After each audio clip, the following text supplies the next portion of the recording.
Hi, everybody, and welcome to our webinar, Night Sailing, Interpreting Your Dreams, presented by Jefferson Harman. Before I introduce today's presenter, I'd like to go over how this webinar will work. First of all, you'll be able to view the presentation on your computer screen. You will also be able to hear the presentation through your computer's audio system. Please feel free to ask questions by typing them in. We'll monitor your questions and answer them at the end of the webinar. Any questions not answered in today's webinar will be addressed after the webinar is completed. In addition, for the first time ever, there will be a workshop this evening at 6 p.m. at the Alumni House in North Haledon, where you can ask Jefferson, our presenter, any questions you may have about the topic or your dream in particular. We will provide more information about this evening after the webinar is over.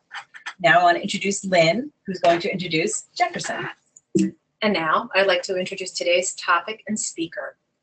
Jefferson Harman is a dream interpreter and a TV radio personality. As seen on TV and radio, Jefferson Harman captivates his audiences by interpreting their dreams live on the air. He stars in Dreaming with ... on StarDreamsCafe.com with co-host Adam Rothenberg, Call Me Adam, filmed at famed Algonquin Hotel in New York City's historic theater district. He is a recurring guest on 1520 AM WCHE Radio's Life Unedited with host John Aberley, where he interprets the dreams of people who call into the show. In today's webinar, Jefferson will cover a variety of topics on you and your dreams. Do you have a dream that you'd like to be interpreted? Can't recall your dreams and want to learn how? Would you like to connect with someone who has passed on through your dreams? What's the best way to keep a dream journal? Are you experiencing phobias or dealing with issues in your waking life that you can't seem to work out? Are you interested in lucid dreaming? These questions and more will be answered today as we begin our webinar with Jefferson Harman. And now I'd like to introduce our presenter, Jefferson Harman. Thanks, Lynn. Thank you, Sharon. It's wonderful to be here today, and welcome, welcome everybody. I'm very happy to be here today. I thought first I would talk a little bit about how I got started so that you know what qualifies me to even be talking today. So when I was 3, I had a nightmare, and it was really profound. I was being chased, and it was happening in a house. The beginning of the dream, I saw the house. And as the nightmare progressed, I was being chased throughout the house, and it was really horrific. It really stayed with me. And at the age of 3, I somehow was able to have the clear thought, like, what is this? This is not anything that's ever happened to me. It's not my memory. What's happening here? And I told my mother about it the next day, and she said, oh, it's okay. You'll have that dream from time to time. It's just a dream. Don't worry about it, which any parent would say. And so I, tried to just kind of put it aside, but the images were just too strong, and they stayed with me, and I couldn't get them out of my head. So it made me hyper aware of my dream state at a very young age, and I began to really observe my dreams, even as young as I was. And doing that over time made me aware that there was more going on than just that I was having these dreams that, as she said, it's okay, it'll go away. It really didn't. It never did. And the conversation continues. What I realized as I was observing my dreams was that there was a conversation going on. If there's a movie, there's a director, there's a screenwriter, there's someone in the audience, there's a projectionist, there's the actors on the screen, there's all of these different people involved. So in the dream, if I'm watching the dream, or if I'm participating in it, or if I have some sense that I'm dreaming while I'm doing it, which is lucid dreaming, all of these things, I was becoming aware of these things. And so I was asking myself, well, if this is a conversation, who is it? Who am I talking to? And in some way, when we dream, we are all those people in the movie theater. We are on the screen. We are the person in the audience. We are the projectionist.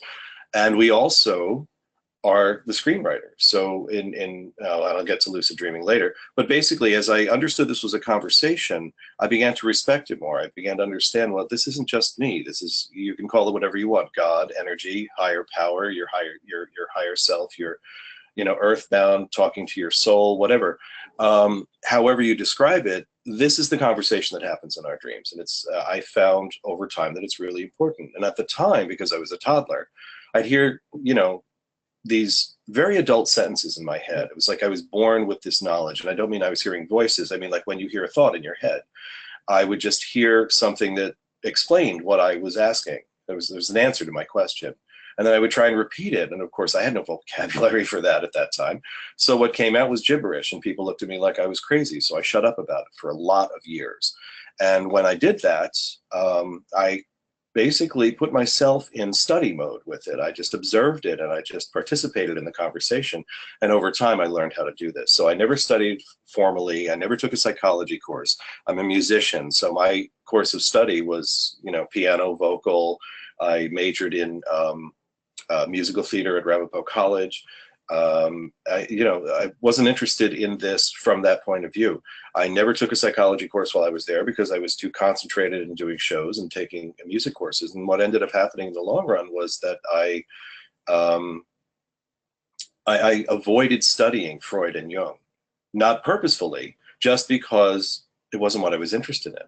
And I, to this day, have not read them specifically because of the fact that I'm writing a book, and I don't want what they wrote to influence what I've learned from knowing, from experiencing over time. I began to tell my friends as I got older, and I began to be able to articulate it. And then as I was able to do that, I did it for their friends and eventually total strangers. And now I do it on the radio for people calling in who they may not even be giving me their real name. And then for the TV show we film at the Algonquin, I interpret the dreams of a variety of artists, writers, and entertainers that Adam interviews on the show. So I've been doing this for a long time. I've been doing it, since I was a small child. I've been doing it actively, professionally in workshops for a couple decades now. And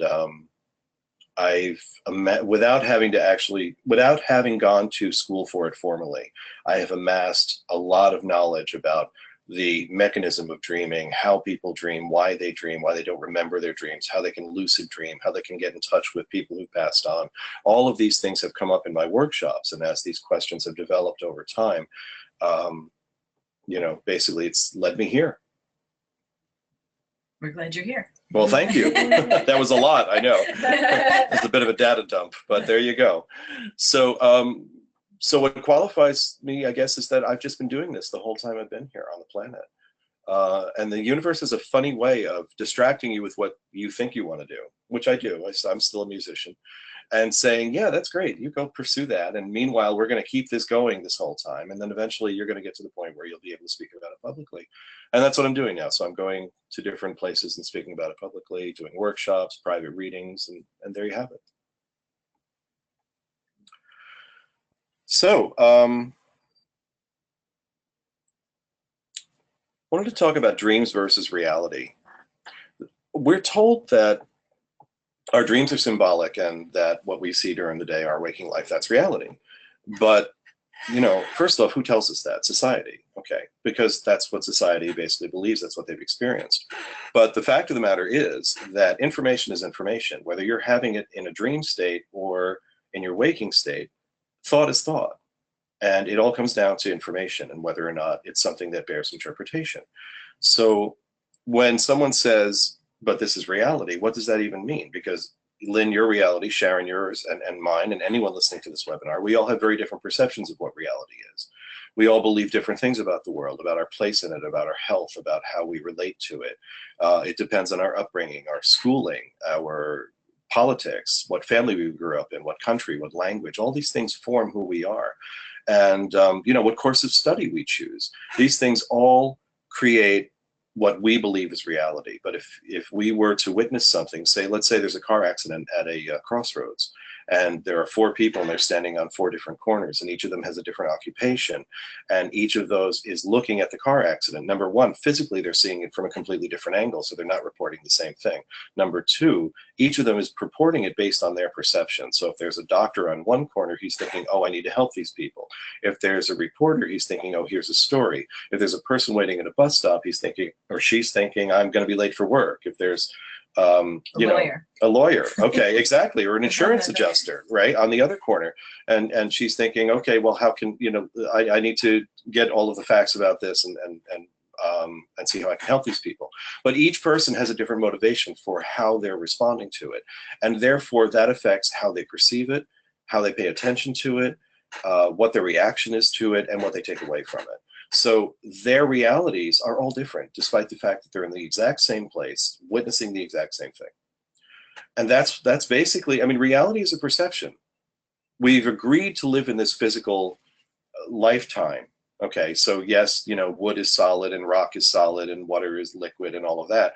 But at the same time, if you take all of those things and you put them under a powerful enough microscope, you look at quantum physics, everything at its base is energy. So there's nothing that disconnects me from you or this desk or that chair or that tree outside. It's all energy at its base. What disconnects us from our dreams and from our reality is our perception. And so when things are out of balance, our dreams are there to basically say, here's what's going on. I'm going to give it to you in a metaphor form, in a symbolic form, and then you can look at it again. You can see it through fresh eyes. For instance, if you have a dream and you're having an argument with someone during the day, and in the dream, you're having a conversation with somebody about the argument, and it's not the person you're having the argument with. Let's say it's, you know, Angelina Jolie, and or just the person whose face you saw at the Starbucks, and you really didn't even know who that person was, but you've inserted them into your dream without realizing it. And you're having this conversation about the argument, and you're basically reliving the argument through that.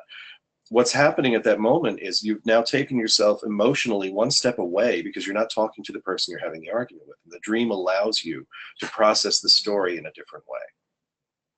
So our dreams are there as metaphor, as symbols, as conversations that we can have in order to sort out our world. It's a way to learn, to grow, and to you know, to bring your soul to a higher point, to bring yourself, as Abraham Hicks would say, to bring yourself up the vibrational scale.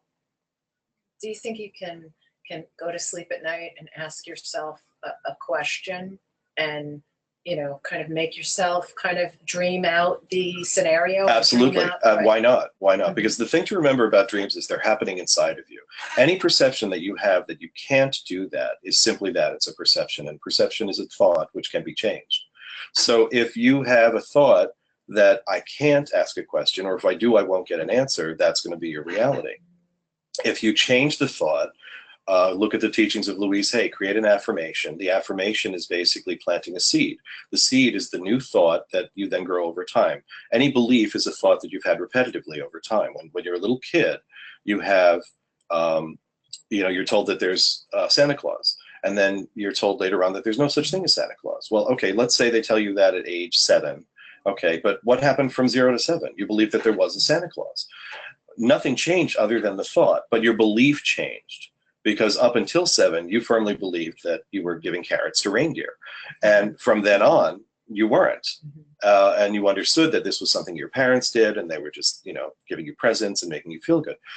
The fact is that the only thing that changed in that was your thought. And that therefore your belief over time. So as you change your thought, you will change your belief over time. You just have to do it consistently. Because as you think about it, if you do an affirmation 5 minutes a day, what's happening the other 23 hours and 55 minutes? You're having other conversations with yourself, and how are they affecting it? So you need to have a discipline where you say to yourself, I can ask any question in my dream that I want to ask, and I will receive an answer. And then over time, that will become your experience.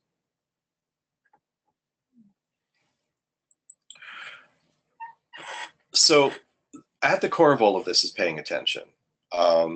If you have a dream and you're wondering to yourself, do I interpret this? Is this worth interpreting? It may be, it may not be. But the question is, are you asking yourself that question about it? Or are you just saying, what the heck was that? So for instance, you have a dream and there's just all these random images. You don't even recognize half of them. They're just weird things, you know, a caveman pounding on a rock or running from a saber-toothed tiger. All kinds of stuff could be happening. And they don't necessarily mean anything to you. And they also don't necessarily have a story or a context within the dream itself. And so you're listening to you're watching this scenario play out that makes no sense. And it just seems to be random images. I call that dream salad. So basically, it's like the universe is taking all these different things and it's throwing them into a bowl and it's stirring them up and it's just saying, okay, great, okay, that's over, let's get rid of that. So I would refer to that as defragging the hard drive. Think about a computer. If you have too many applications open, you have too many files, you have too many you know, documents that you've saved, the computer's going to slow down because everything's out of time, everything's out of place, and the computer is like looking for free space so that it can operate. That's happening in your mind as well. And so you're actually clogging up your attic, if you will, with too much clutter. And so these dreams come along to basically defrag the hard drive. So you'll have all these images. It's just to purge them. Don't even worry about interpreting them. But when you want to interpret a dream is when the dream calls to you, when it says, okay, wait, that was interesting. And the story of it stays with you for even, half an hour afterwards, especially if it stays with you for a day or two. That's a dream you want to interpret. And people who come to my workshops all the time. I mean, this has been happening since I've been doing them. They will tell me, I never dreamed, but I had a dream just last night before I came here. Or my friend dragged me to this workshop. I wasn't even going to come. And all of a sudden I had this dream and I have to ask you about this. It happens all the time. So your need to interpret will arise as you put your attention on it. Your attention will be called by the fact that the dream has a message for you. If you have a recurring dream, then that's the universe tapping you on the shoulder. It's basically saying, I have a message for you. You aren't getting it. I'm going to present the dream again. Maybe I'll do it a little differently this time. I'll put it in a different location or with a different person. But this theme is going to recur over and over and over again. And you're going to have that from this point in your life until that point in your life until you get the message. And so usually once you get the message, the dream will stop. If you don't, I mean, people go through their whole lives with recurring dreams. Sometimes they're happy and pleasant. I don't even know that you need to find an answer to that. But if there's something then in there that's that's anxiety producing or concerning in any way, or depressing, if it's something that makes you feel something that you feel is negative, then, or if it's even something that just raises a question and you're like, what the heck was that about? I need to know this. That's your soul saying, yes, you do need to know this. And we're trying to tell you, go get this interpreted. If you can't do it yourself, go get this interpreted. So another thing about paying attention is, what are we paying attention to? So Lynn, you and I are face to face right now, and I'm looking you eye to eye. But what's going on the periphery? Now, when I interpret, what I'm seeing is what's going on in your periphery. So I'm able to see very clearly, very quickly from your energy, from your conversation with me, from the details of your dream. And it doesn't have to be a dream. Remember, I said dream versus reality. We're taught that dreams are symbolic and this is reality. There is no separation. So you could tell me what you have for lunch and I could interpret it. As long as it was something that you said, well, what made me choose that? The idea is that you have a question coming to it and there's an answer to that question. What I'm able to see is that the reason you specifically asked the question is because your attention was drawn to your need for an answer to that question. What I see is that your soul has already, your intuition, I'll say, has already answered the question in some way, and the answer is in the periphery. It's in the outlying area. So say you go to the grocery store, and while you're there, you have all of this stuff in front of you. Go to one of those big supermarkets, where there's just like aisles and aisles of stuff. And if you took all the shopping carts they had, and you took one item from everything in the store, one of every single item in the store, and you brought it to your car, you wouldn't be able to fit it in. You wouldn't be able to fit it into one of the 18-wheelers that they haul the stuff to the store. Okay, that's not how we view life. We take, we buy some apples, we get some milk, we get some bread, whatever. We select things that we know we're going to get when we get into the grocery store. And then we take with us what we need at that moment, and we miss everything else that's there. When you aren't seeing the other stuff that's available, that's when your recurring dream will kick in and say, you're missing this, I need to show this to you. So it's a way of focusing. And the body, the mind, the spirit, they all have very definite ways of doing this. It's just that we're, I think, just now opening up to this, how full and robust and how engaging this language really is. Does it matter? Do we need to interpret our dreams? And I say absolutely yes, because if we want to be healthy, we want to know all the information available to us. I mean, if you were, let's say you had a cold, either you take a medication or you'd get rest, or you'd take a hot tea with honey and lemon, you would do something about it. If you have a dream that comes up and it's calling to you in some way and you don't answer it, or you aren't aware of what it's trying to say to you, you're missing information that could help you heal. It's like not having the tea and just being miserable with the cold. So yes, it absolutely helps our health, because what you're doing is you're just taking in more information that the world, the universe, your own soul, your intuition is guiding you to, so that you can live a more full life.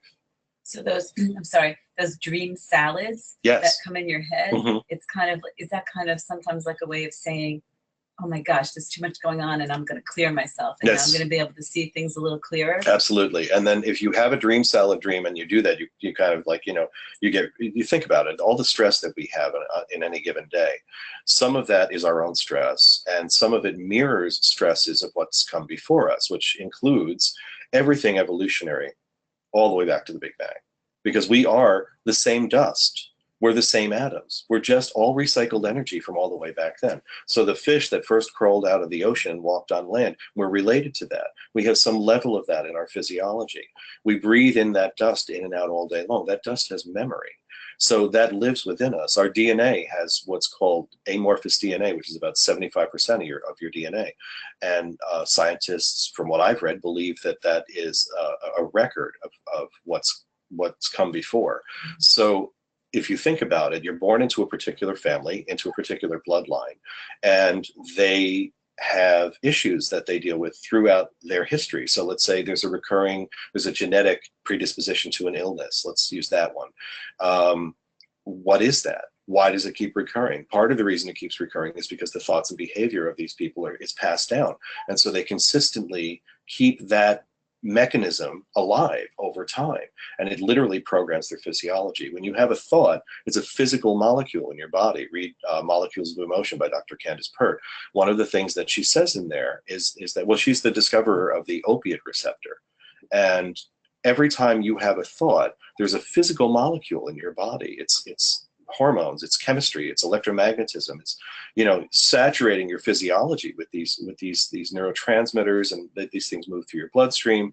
It all connects. So when you have a happy thought versus a sad thought, they're two very different things, and physically they're two different things. So if you have a thought that I'm predisposed to this illness, you don't realize that this is part of the placebo effect. You're literally programming yourself to the predisposition of this illness.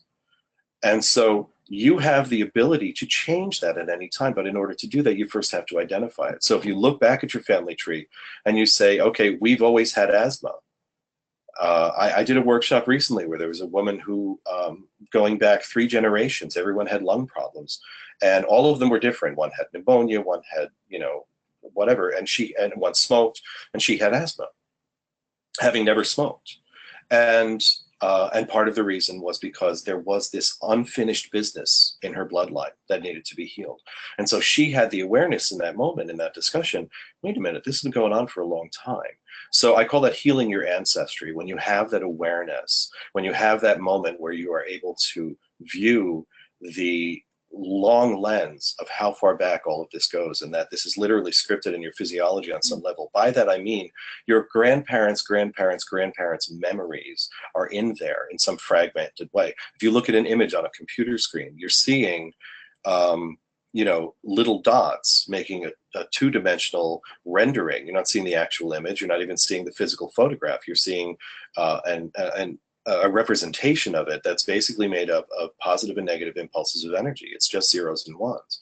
Okay, so here's a picture that we're looking at now of a man standing in front of a sunset. And look at the depth of that picture. So now take that same picture and imagine in real life how many ones and zeros it would take to make that 3-dimensional, to have the actual man there, to have the actual sun, the space between the earth between him and the sun, the space between us and the sun, and everything beyond that. How many of those zeros and ones does that take? That's how nature creates. It's how the universe creates, is using that same mathematics. And so we have that literally scripted within us, and we are able to connect with everything outside of us to gain this knowledge, and our dreams help us do that. So go back to, again, that scenario of you have this illness that's running in your family. What do you do about it? The first thing you do is you recognize that you believe that, and then the next thing you do is you figure out how to change both the belief and your physiology. Some of that you do through medicine, some of that you do through diet, some of that you do through exercise, through just changing your thoughts on a daily basis. It's like mind over matter. The first thing you do is you stop saying, I have asthma. You say, I have experienced asthma. Okay, I said to her at that moment in the workshop, are you having asthma right now? And she said, no. Okay, then you don't have asthma. You've experienced it from time to time. So watch your language, and by that I mean words have power. Understand that when you say something, it shows what you believe. It shows what you think inside. and that's the key to you understanding how to get from here to where you really want to be. I'm just going to say right now, people are asking about dreams, Yes. but I'll ask you later, Okay. Todd, because they're saying, what does it mean to dream this? So Yeah, how are we on I want time? you to keep going. We're good. We're good. So just let everybody know. Okay. So I kind of talked about this part, that everything is energy. Let's talk a little bit more about that, and I will get to your dreams. And if I can't get them online, you know, we can arrange to answer your questions at tonight's reception. Okay, so everything is energy. So think about it. We had the Big Bang. What's that? It's this little dot that bursts out in all directions. Think of fireworks. And think of how when you have fireworks, it's this little canister and it blows up and you just see light going in all different directions. And each of those trajectories is an arc. And think about that. It's all mathematics. You have this little point that then spreads out into all these little points going in all these different directions. Everything in the universe is mathematical based on that. So we are that little dot of light along one of those trajectories. And everything that came before us is our lineage that led us to that point. Deja vu comes from this. When you see something and you think, I've been here before, what you're really seeing is you're seeing the culmination of your experience of observing one of the probabilities, and it comes true. And I guarantee you that you have thousands of these every day that don't come true, and therefore you don't observe them. The ones that do come true, you look at and you say, oh my gosh, I just had deja vu. And really what it means is all these possibilities are open to you because you're moving along that trajectory. It's a probability curve. So as you go past that probability, or along that probability curve, there are different choices happening, but it's not just you. We don't create reality, we co-create it. There's 7 billion other people on this planet making choices. There's animals, there's the planet itself, it's an organism. It's reacting to climate change, to pollution, to all of the different things that we're doing it. It's reacting to the ways in which we're helping it. So all of these things play into this as we're moving along that trajectory. So we have what we would like and we have what everybody else would like happening simultaneously. And as we move along our particular path, those things can, we can observe those things. Either we see the probability and then it happens, or we can see what our available choices are and then make them. And our dreams are here basically to help us inform those choices. So again, that's why it's healthier to dream than not. Remembering dreams. So someone just asked a question about this, so I'm glad you're on. Okay, what's the question? What do you do when you aren't recalling your dreams? Perfect. Thank you. Whoever typed that in, I'm speaking directly to you.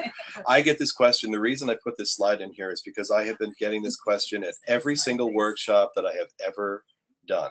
There is always somebody who comes to the workshop who doesn't remember their dreams. And I guarantee you there are 20 people who didn't come to the workshop because they thought, well, why should I go? I don't remember my dreams. So here's the thing. If you don't remember your dreams, there's a reason. There's a starting point. So I have a few questions for you. Number one is, was there a time in your life where you did remember your dreams? For the majority of people, that is the case. There are very few that I've talked to that actually don't, that their whole life experiences, they only remember fragments here and there and very little. That to me is a past life thing that they've hit this. When I say past life, if you don't believe in reincarnation, that's okay, because let's go back to what I said about the DNA. You still have all of these other people scripted. Think about it. You know, we talk about, I'm the reincarnation of Mark Antony or Caesar or Cleopatra, right? It's never the slave, but the one thing they have in common is that they all breathed in and out the same dust that recycles around the earth through the wind over and over and over again. So we are breathing in that same thing. So in some way, we are all Mark Antony, Caesar, Cleopatra, and the slave, and everybody else, Albert Einstein, Jesus, Buddha, all of them, Muhammad. We are all of these people within our own physiology. It's why when you see something and you go, wait, I recognize this, and you've never been to this place physically, geographically, you've never been there, but there's a familiarity. It's because there is a cellular memory that is connecting with it. There's a part of you energetically that is connecting with it through this kind of information. So I don't remember my dreams. Why not? Because you've had something in your life, in this life or a past life, that has stressed you in such a way that your dream state shuts down. Why does it shut down? It's a survival mechanism. So if you have too much on your plate, let's say you're 9 years old and you switch schools, you move to another town, you switch schools, and it becomes very stressful for you.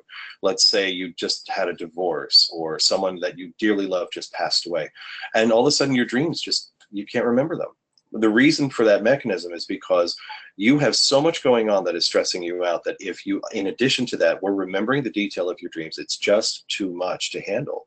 And so your mind actually just shuts down the memory of the dreams. And it says, okay, you know, for now, you're not going to remember your dreams. And then you wake up the next day and go, I didn't remember my dream.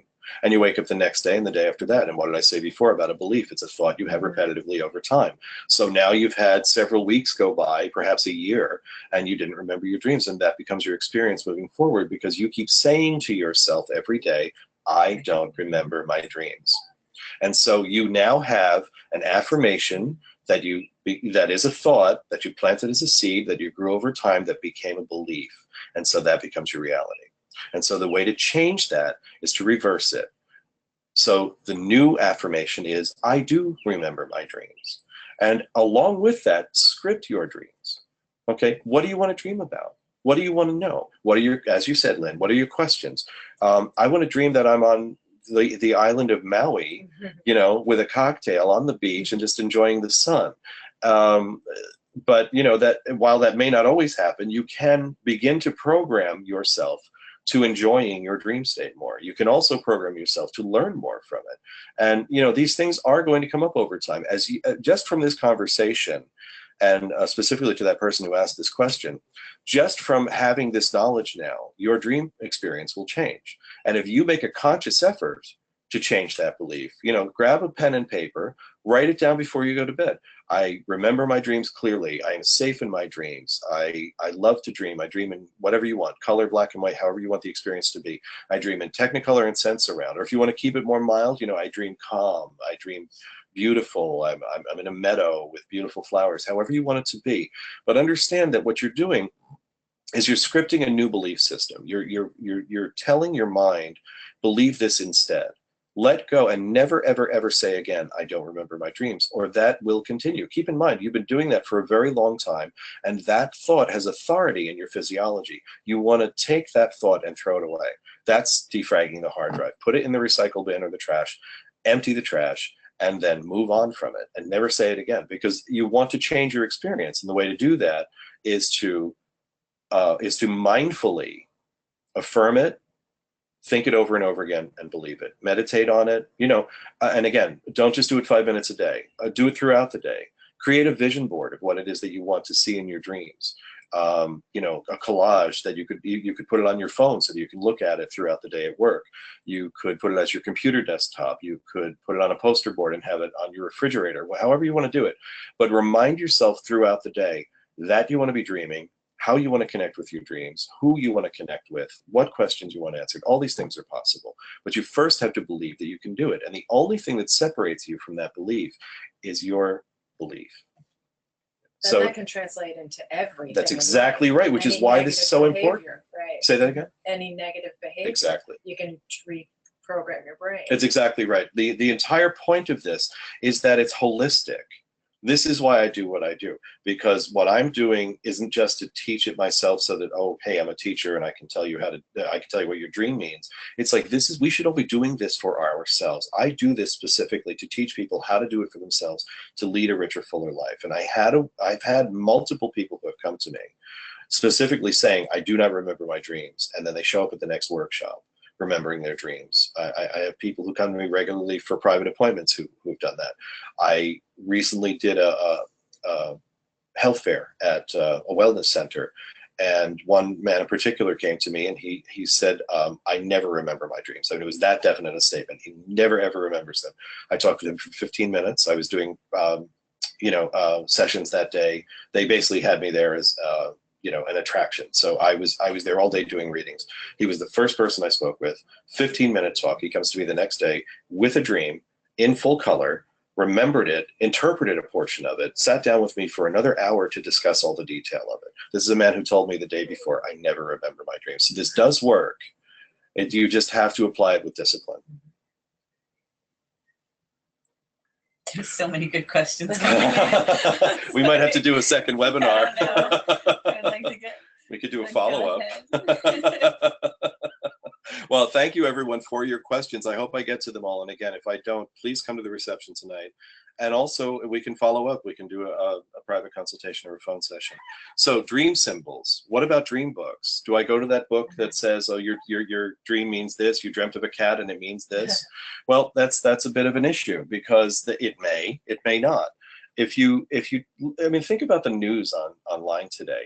You know, people will post an article and then someone says, no, that's not real, that's fake news, or that's satire, or that's, you know, actually, here's a real article. I went to Snopes.com and I disproved this, and you know, what you put, you should take down the post or whatever. That's because they went to more than one source. Okay, your dreams are calling you to do the same thing. So don't just go to, let's say you have a dream dictionary at home and you open it up and you say, well, cat means this. Okay, but does cat mean that to you? Does cat mean that specific to the dream? Does it mean that at this moment in your lifetime? So let's take a scenario. So Lynn, you're allergic to cats, and Sharon, you think they're bad luck, and I rescue them. Okay, so we're going to have right there, we're going to have completely different perceptions of this symbol. The fact is that every symbol evolves over time, number one. So from the point of that writing of that book, that symbol has evolved from when that book was written. You're getting the opinion of the author, you're getting their upbringing and their learning, how they perceive reality, imprinted into how they crafted that. They have a certain amount of space to write in, so it's been edited. So you're not getting all the information possible. What about looking up animal totems? What about the fact that some people worship cats as a god? There's all these different things that it could be. Look at the symbol of the snake. It's one of the most complex symbols out there. It's the symbol of the Garden of Eden. It's the symbol of the American Medical Association. Some people are terrified of them. Other people keep them as pets. Some people see the venom as poisonous. Other people dilute it into a medicine. It's worshipped as a god. It's a phallic symbol. I could go on and on. There are so many different complex ways that you could look at that one symbol. But the question is, how does it relate to you? And so your symbol is unique to you personally based on when you're having the dream, what's going on in your life at the time, who you're relating to, what the situation is, and how you personally feel about the symbol walking into it. All those things can come into play. So you could have a dream about a cat or a snake today and have the same dream 6 months or a year from now, and the symbol itself will mean an entirely different thing in those two dreams because they're in different context.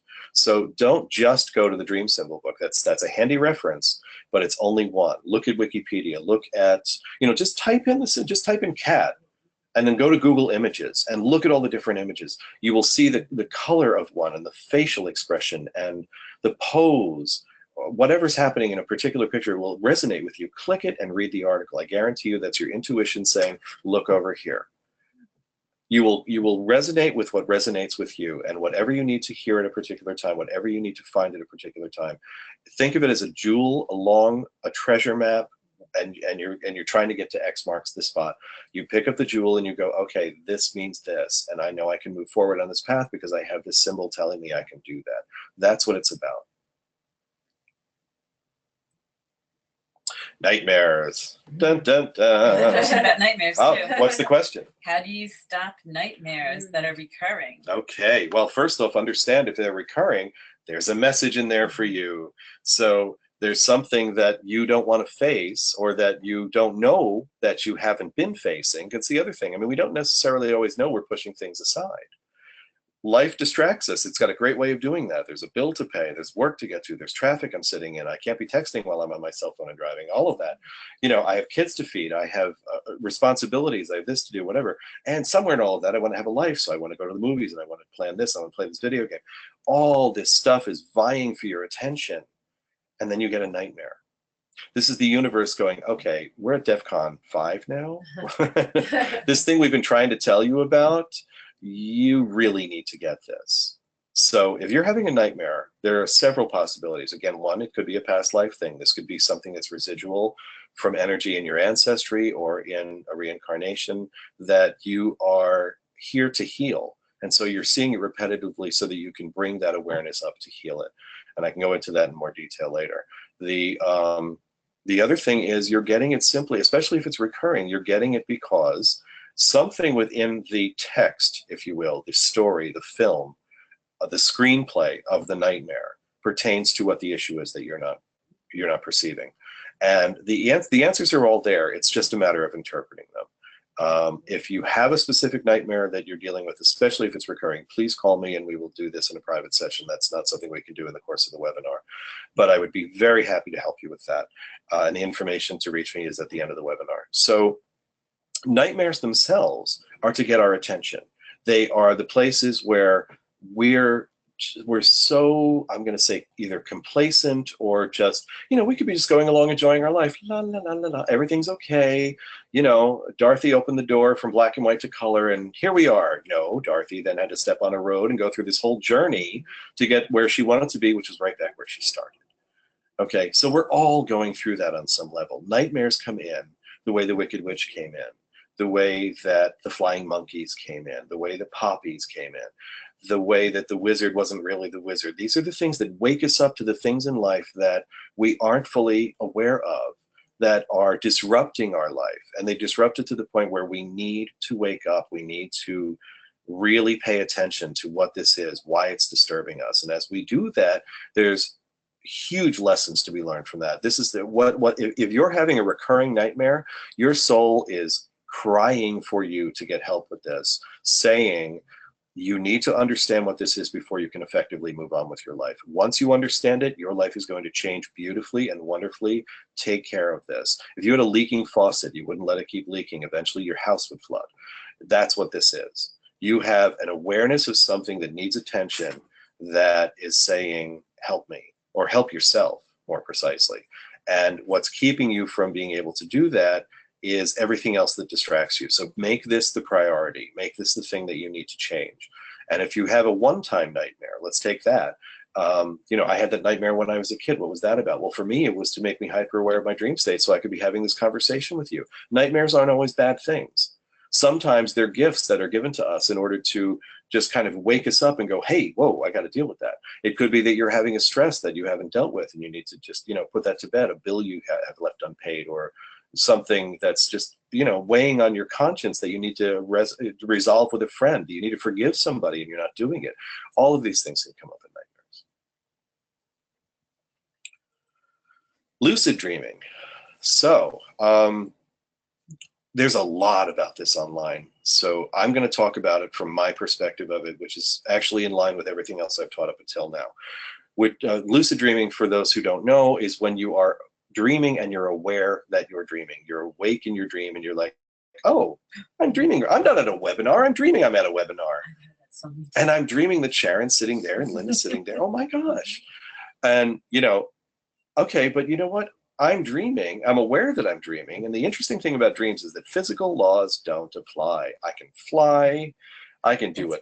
Oh, we'll get to the flying question. I can fly. I can do whatever I want. I don't. You know what? I instead of Sharon sitting in that chair, I'm gonna put Arnold Schwarzenegger. I don't know, whoever, and I can change the color of that chair from rose to blue because I prefer that. You can begin to do that. So lucid dreaming is, number one, the awareness of the fact that you're dreaming, and number two, being able to interact with your dream. So understand that at the base level, everything that you're doing in this equation is thought. It's all happening within your body. Okay, think of the mind as like the etheric thing that surrounds the body. You're sitting in a chair, like right now you're sitting in a chair with the door behind you. If somebody walked in that door but the door didn't make a sound, you'd still be aware that they were there. You'd feel their energy. That's the mind. But when the mind talks to the brain, now you've given a command to a physical organ that then tells the rest of the body. So the mind is actually those two components working together. And then you have the mind, the body, and the spirit. All of those three things are working in conjunction. In lucid dreaming, you actually have an awareness of that process and that you can interact with it. So you can change things. You can, let's say for the person having the recurring nightmare, you can go into the nightmare with the awareness that you're having it and change something, change one component of the nightmare and then see what happens. And in doing that, you get more information. One of the things, actually, let's go back to the nightmare for a second. If you want to change the recurring nightmare, the very first thing I would do before we have the time to sit down for an interpretation is just before you go to bed, say to yourself, what is this about? I need more information on this, and see if the nightmare changes. Put an element into the nightmare that didn't exist before. Write down before you go to sleep There will be a golden chalice in the nightmare, and I will know that that's hope. Create something positive within the negative experience. And I mean, write this down before you go to bed, light a candle, meditate about it. Make sure that you're believing that when you have that nightmare again, that you're going to have a different experience. Lucid dreaming is exactly that. It's saying, I'm going to change the script a little bit. So there's a lot of ways you can do that. There's apps you can get online. There's all kinds of things you can do to kind of trick yourself into lucid dreaming. And to me, they're completely irrelevant. I mean, you can use them if you're just starting out. Anything like that, it's a talisman. It's a way to get you started. When I was first doing my growth, I was very, I gravitated toward the Viking runes, R-U-N-E-S. It's the Viking alphabet. The word rune means mystery. And I studied the philosophy behind it that led me to the I Ching. All of it came down to present moment energy. Any philosophy, any religion that you study, it all comes down to everything happens in the present moment. So lucid dreaming happens in the present moment. You're sleeping, you're dreaming, and you're aware that you're dreaming, and then you can change it. All you need to do is believe that you can do it. The only thing that keeps you from lucid dreaming is your belief that for some reason there's a step from here to there. But if it's happening within you, the only thing keeping you from it is your thought that I am somehow kept from it. So if you want to lucid dream, make the decision, affirm it, think it enough, believe it, do it. Mediumship. A lot of people come to me. Here we go. Okay, I picked the right topics. It's actually a funny question. Okay. Can I read it? Yes, to you? please. Because this one's kind of funny. Mm-hmm. Okay, I was laughing. My grandmother was a very stern, critical, and scary person. I had a dream where she came to me, and I thought within the dream, uh-oh, this is not going to be good. And she said, I'm really not that way. It is just an act. I'm a caring and nurturing inside. I felt so comforted when I woke up. It changed my whole image of her. I'm so sure she visited me. Am I nuts? No, not at all. Not at all. Number one, your grandmother lives on in your physiology. Okay. You carry her with you. You are part of her bloodline. She literally lives within you. So do your parents, so do your other grandparents, so do all of your grandparents going all the way back. Picture a reverse pyramid. You got you, then you got your parents, then you got their parents, their parents. I mean, as you go up, that genealogy just expands. And think about how far back that goes. Along the way, there were things that happened that didn't heal. And so your grandmother, in her behavior, was the residual of that lineage. Okay, there were things that people didn't heal before her that she carried with her. They impressed that upon her. And so her psychological difficulties, the way she saw the world, the lens through which she saw the world, and then her reaction to how the world changed while she was here and not being ready for that. These are all things that in her lifetime she wasn't able to fully heal. You have been given the gift to fully heal that. The first way that happens is that your grandmother came to you in a dream. Number one, because again, she's in your physiology. Number two, because she's just energy now. She's just spirit. Nothing separates her from you. She can come to you anytime. The gift here is that you would not have probably invited her, but she was able to come to you and apologize. That's huge. That's Mary. Talk to me. It's Mary. Okay, Mary. Okay. Mary. So hi, Mary. So the thing is that what's happening in that is that you are being given a gift, which is that you understand now that your grandmother is just energy. She's just a soul that came into the physical body of your grandmother to process this life in such a way as to learn from it and to heal what it is that she was here to learn. In her lifetime, she was unable to fully do that because of habits, because of things that were impressed upon her, because of things she was taught by other people who didn't necessarily have her best interest at heart. The world was not kind to her, and so she reacted unkindly. But the soul of her is kind and is wonderful and is generous and is joyful and is giving and is loving. All the things we all are at our core. The world distracts us from that.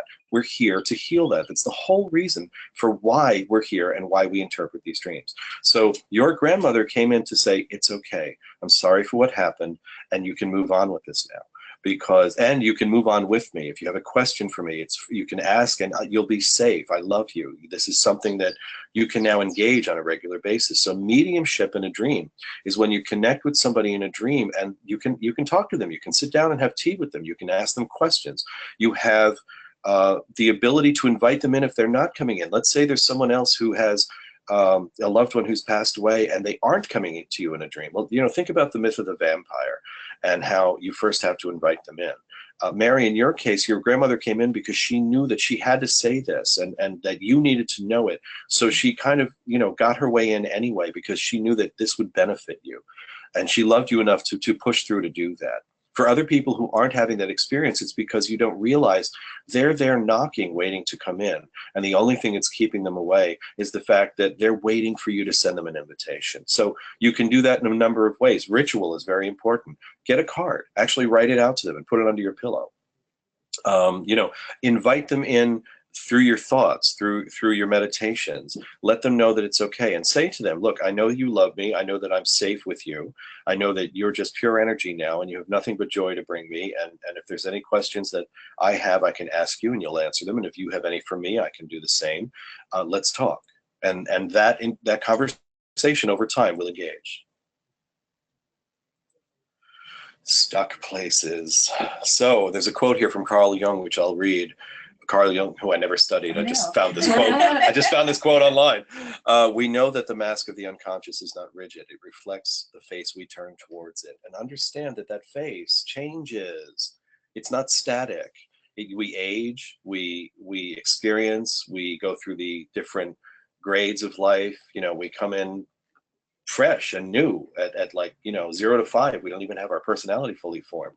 We're literally energy just coming into being, and we can think and do things. We see things that adults don't see. And then that goes away as we take on the physical world, and then we become able to see things on the physical level. And then we go to grammar school and high school and college, and we move on from there, and whatever life hands us in those experiences. And along the way, we take with us everything that we inherited.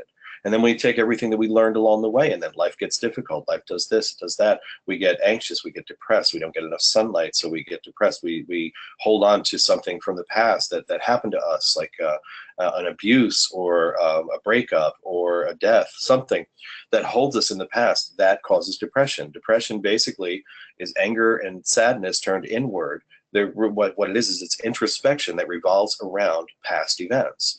If you're anxious, you're worrying, you're thinking about the future. You're not in the present moment. The only place of power, this is the most important thing I will tell you in this workshop, the only place of power is the present moment. You cannot create something in the future. You cannot pull something out of the past and change it. You can resolve it. You can forgive it. You can do something new in the present that will make it better in the present, but you can't change what already happened. And you can't predict what's happening because, again, you don't create your reality, you co-create it. So simultaneous to whatever you're worrying about is everything else that's coming. So, all the other choices that are forming that. So how do you get out of that? Well, first thing, you realize that you're not where you are. Look at the work of Dr. Ellen Langer from Harvard. She wrote many books on the subject of mindfulness. And one of the things that she says, if you're not in the present moment, you're not there to know you're not there.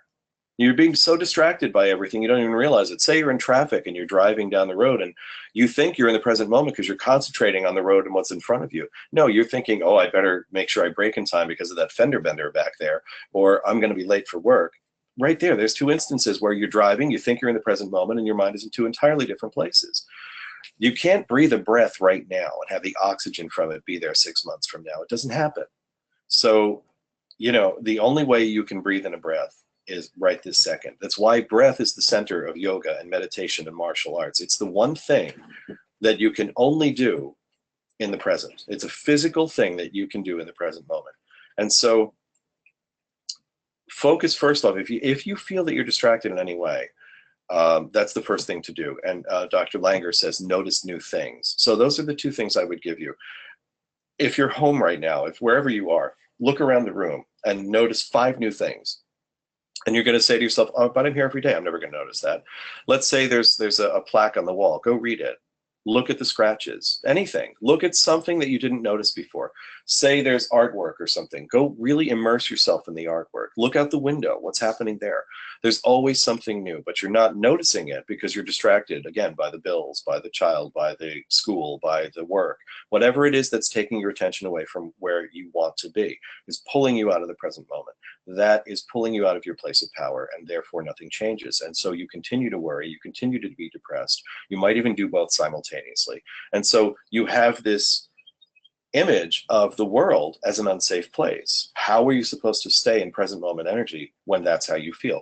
Einstein said the most important question anyone can ask is this a friendly universe? If the answer is no, what are you going to do? If the answer is yes, why are you worried?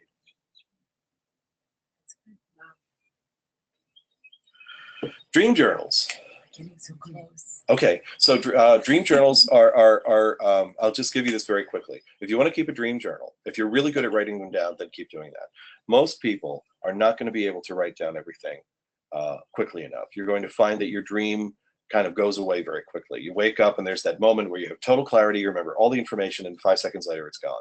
So what do you do in those 5 seconds? The answer is grab your smartphone or grab a small digital recorder, and instead of writing, which you hold a pen and you put to paper, meaning that literally puts you in a physical consciousness, just have the phone with a voice memo on there, or have the recorder with the power on set up, hit the record button and just start to say whatever gibberish comes out of your head.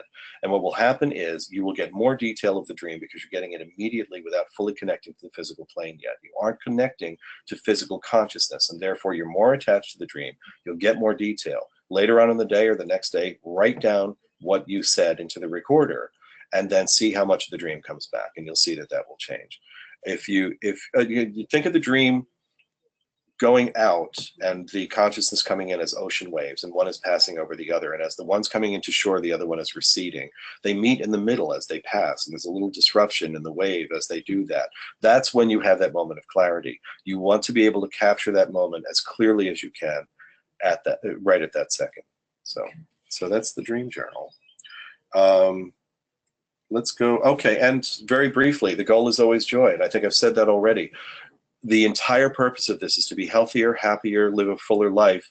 And that's true of every aspect of religion, philosophy, spirituality. We're all here to learn to love one another and to live in joy. So the reason you want to interpret your dreams is to reach that goal.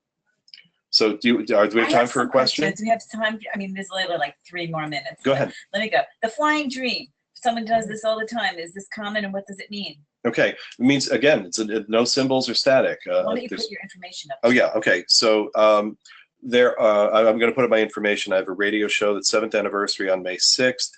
I have the show that we do at the Algonquin Hotel, and my podcast. And I'm just going to put this last page, which is the links, so you can write those down, or they're available at my website.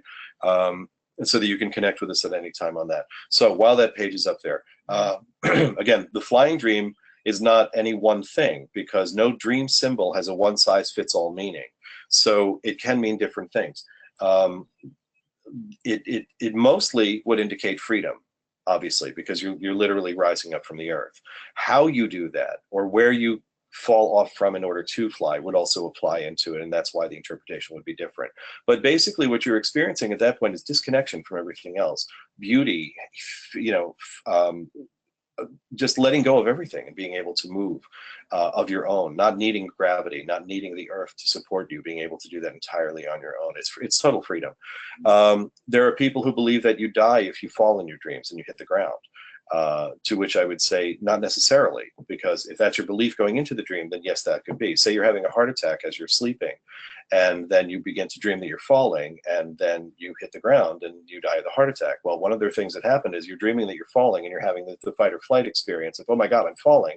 That's affecting your physiology and exacerbating the heart attack. But the question is, does that really happen every time? And of course the answer is, how would you know? Because whoever wakes up from their death to tell you. But the other thing is, there are people who have come to my workshops many, many times and said that they have fallen, they did hit the ground, and they didn't die. So it's just a myth. The fact of the matter is, it depends on what you believe going in. If you believe you can fly, what if you're falling off a building and then you go, oh, I like this view of the city, I'll just zip over here. Or I can just do what Superman does and I'll land on my feet and I'll be perfectly safe.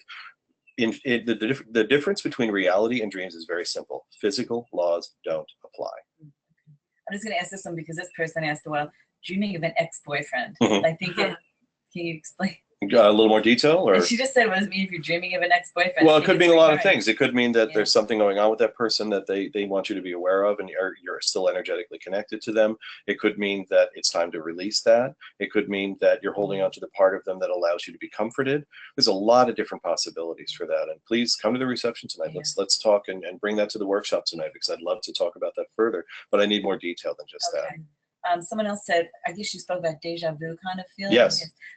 Does that mean you're meant to be on that path? Like it was meant to happen that way, or I was meant to be there?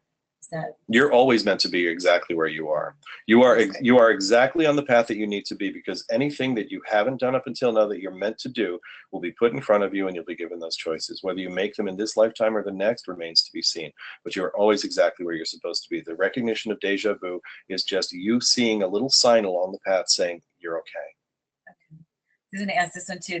This person one was when she was 5. She remembers having a dream and remembers the dream to this day. Yeah. She also ended up sleepwalking, and her father woke her up. She still remembers that dream and a couple of others as well. She knew she was dreaming. So how did you explain sleepwalking, vivid dreaming, and remembering that? Yeah, great. I have 30 seconds. Go. I know. I'm sorry. There's so many questions. That one is too complex to answer right now, but Oh. thank you so much for asking it. I mean, basically, there's so much going on there. I mean, if she had just said, I remembered it since I was 5, that's one thing. Right. The sleepwalking is a separate issue. There's a lot of things going on there. The sleepwalking was probably coming from the stress of what she was experiencing in the dream. But again, I would need to ask more specific questions, because it's unique to her in particular. Can she contact you? Absolutely. Okay. Please, anybody who's listening to the webinar, if you would like to have a private session, I can do a phone session wherever you are in the world. We can do Skype if you're in another country. We can do, phone call if you're in the United States. If you're nearby, I have an office in Butler, New Jersey. There's always that we can set up, and we can continue from here. And I would love it if you folks would call me and we could continue the conversation. And I know we're over, but this person had 2 things, and I think they're pretty easy. Is it true that we have 3 or 4 dreams or nightmares a night? Is that true? That's more of a scientific question. Okay. But I think that we are capable of having multiple dreams. Yes, absolutely, per night. What the exact figure of that is would be more measured by brainwave. But keep in mind that, time is different when you're dreaming. It flows differently. You think you've been dreaming for a much longer time. Oh my God, this person's from Butler, New Jersey. Oh, there you go. Perfect. So Mary? This is Kathy. Okay. Whose question you were answering. Okay, right Kathy, now. make an appointment with me. We'll talk about it. But you can come right to my office. But I'm sorry, I lost the question. Say it again. 3 or 4 dreams a night. And Oh yeah. So the thing is that, I mean, you could be having 3 or 4 dreams, or they could be measuring your brain waves that you're having 3 or 4 dreams, but within those spaces, you could be having far more. Because understand that information is processing at a different time in your mind than what it's processing on their scientific instruments. They can only show the blood flow and the brain activity, right, and the electromagnetism. They can't see exactly what you're saying, what you're dreaming yet. Although I've heard that they can. They're working on that, which is, I don't know, that's a little scary. But anyway, she also said, why do we tend to remember our nightmares over our dreams? But I think that you spoke to. Well, I think the obvious answer to that question is because they're nightmares, because they're meant to get our attention. Mm-hmm. They're specifically there to say, this is more dire, this is more extreme than you knew, and so I'm giving you this nightmare to bring it to your attention so that you can heal this. That's the goal. Heal it. Don't leave an open wound unhealed, because they fester over time. Stagnant water grows in a pool, and all the mosquitoes and the gross stuff grows in that stagnant water. Let the river flow. Flow with the river. Don't row against the stream. Don't row upstream. Just flow with the river and allow your life to be joyful. And as things come up, they will. Your life will tell you what you need to examine, what you need to interpret. And give me a call.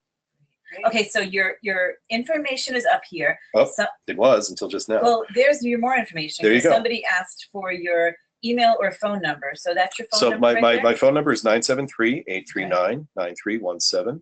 That's my cell. Call it anytime or text me. And the other page had the other page we'll go back to. Website. This is everydaysymbology.com is my main website, and then stardreamscafe.com is where the episodes for the show I do at the Algonquin live. Call me Adam, that's my co-host's website, and then Life Unedited down on the bottom there, that's the link to the radio show. And on May 6th, I will be doing the 7th anniversary of that show, where I've been doing this now consistently for 7 years.